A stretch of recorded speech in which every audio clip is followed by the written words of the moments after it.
ఈరోజు వంట చేసేసరికి కరెక్ట్‌గా 1:00 అయిందనమాట. ఇంక ఆకుకూర తాలింపు చేసేసి, పప్పుచారు చేసి, వడియాలైతే ఏపిచ్చేసి, అన్నమైతే చేసేసాను. ఇంక మా వారైతే "ఒక రొంత పచ్చడుంటే బాగుండు పప్పుచారు చేసావు గదా!" అన్నాడు.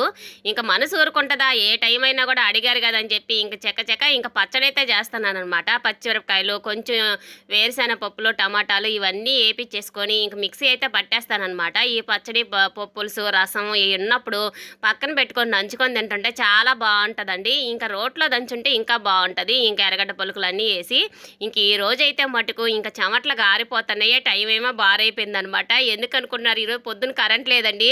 కరెంట్ లేకపోతే ఏం పని జేస్తాం? మిగతా పనులన్నీ అయినాయి గానీ, ఇంకా కరెంట్ లేకపోబట్టి ఖాళీగా కూర్చోవాల్సొచ్చింది ఒక గంట సేపయితే మటుకు నేను. ఇంకా మిగతా టైంలో ఇదిగోండి ఇంక మధ్యాహ్నం అయిపోయినా గూడా ఇంక వంట అవ్వలేదని చెప్పి మా లడ్డుగాడు మధ్య మధ్యలో చిరాకు తెప్పిస్తుంటే వాడిని అరుస్తూ ఈ పచ్చడేస్తుంటే ఆ పచ్చడొచ్చి కంట్లో పడింది. ఏది మొదలుపెట్టినా గూడా ఈరోజైతే మటుకు నాకు తిప్పలు పెట్టినాయనమాట. ఎట్టోకట్టు వంటయితే చేసేశాను.